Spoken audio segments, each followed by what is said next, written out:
ജമ്മു കശ്മീരിൽ ഭീകരരും സുരക്ഷാസേനയും തമ്മിൽ കനത്ത ഏറ്റുമുട്ടൽ തുടരുകയാണ്. രജൌരിയിലെ ഗംഭീർ മുഗ്ലാൻ മേഖലയിൽ പുരോഗമിക്കുന്ന ഓപ്പറേഷൻ ഷെരുവാലി ദൌത്യം 7ാം ദിവസത്തിലേക്ക് കടന്നിരിക്കുകയുമാണ്. നോർമൽ വനമേഖലയിൽ ഏറ്റുമുട്ടൽ നിർണായക ഘട്ടത്തിലാണ്. ബൽറാം നെടുങ്ങാടി വിവരങ്ങൾ നൽകാനായി ചേരുന്നുണ്ട്. ബൽറാം, ഇതിപ്പോൾ ദൌത്യം 7ാം ദിവസത്തിലേക്കാണ് കടന്നിരിക്കുന്നത്. കൂടുതൽ അപ്ഡേറ്റ്സുകൾ അതെങ്ങനെയാണ്?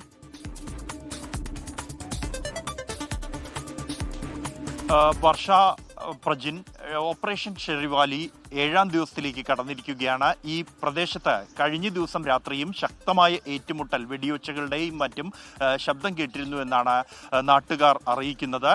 ജമ്മു കശ്മീരിലെ രജൌരിയിലെ ഗംഭീർ മുഗ്ലാൻ മേഖലയിലാണ് ഈ ഓപ്പറേഷൻ ഷെറിവാലി എന്ന ദൗത്യം പുരോഗമിച്ചുകൊണ്ടിരിക്കുന്നത്. ഈ മേഖലയിൽ ഭീകരർ ഒളിച്ചിരിക്കുന്നുണ്ട് എന്ന രഹസ്യ വിവരത്തിന്റെ അടിസ്ഥാനത്തിൽ തെരച്ചിൽ നടത്തുന്നതിനിടെയാണ് സുരക്ഷാ സേനയ്ക്ക് നേരെ ഭീകരർ വെടിയുതിർത്തതും തുടർന്ന് ഈ ദൗത്യം ആരംഭിക്കുകയും ചെയ്തിരിക്കുന്നത്. നിലവിൽ ഇപ്പോൾ 3 ഭീകരർ ഈ മേഖലയിൽ ഒളിച്ചിരിക്കുന്നുണ്ട്, ഒരു രഹസ്യ കേന്ദ്രത്തിൽ ഒളിച്ചിരിക്കുന്നുണ്ട് എന്നുള്ള വിവരമാണ് സൈന്യത്തിന് ലഭിച്ചിരിക്കുന്നത്. ഇതിന്റെ അടിസ്ഥാനത്തിൽ ഈ മേഖലയിലേക്ക് കൂടുതൽ സൈനികരെ എത്തിച്ചിരിക്കുന്നു. ഈ പ്രദേശം പൂർണ്ണമായും വളഞ്ഞു കഴിഞ്ഞിരിക്കുന്നു എന്നും ഈ മേഖലയുടെ ആധിപത്യം നേടിക്കഴിഞ്ഞിരിക്കുന്നു എന്നുമാണ് സൈന്യം ഇതുമായി ബന്ധപ്പെട്ട് അറിയിക്കുന്നത്. ഉടൻ തന്നെ ഭീകരരെ കീഴ്പ്പെടുത്താൻ കഴിയും എന്ന പ്രതീക്ഷ തന്നെയാണ് സൈന്യത്തിനുള്ളത്. അതിനിടെ ഈ ഓപ്പറേഷൻ പുരോഗമിക്കുകയും കൂടുതൽ അടുത്തേക്ക് ഈ ഭീകരരുടെ ഒളിത്താവളത്തിലേക്ക് കൂടുതൽ അടുത്തുകൊണ്ടിരിക്കുകയും ചെയ്ത പശ്ചാത്തലത്തിലാണ് ഭീകരർ സുരക്ഷാ സേനയ്ക്ക് നേരെ വീണ്ടും വെടിയുതിർക്കുന്നത് എന്നാണ് കണക്കാക്കുന്നത്.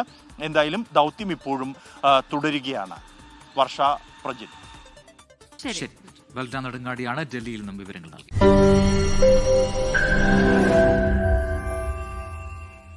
ലോകത്തെവിടെയായാലും ഏത് സമയത്തും 24 വാർത്തകളും ഓഗ്മെന്റഡ് റിയാലിറ്റി പാക്കേജുകളും എക്സ്പ്ലെയിനറുകളും വിശദമായി കാണാൻ ഞങ്ങളുടെ യൂട്യൂബ് ചാനൽ നിങ്ങൾക്ക് സബ്സ്ക്രൈബ് ചെയ്യാം.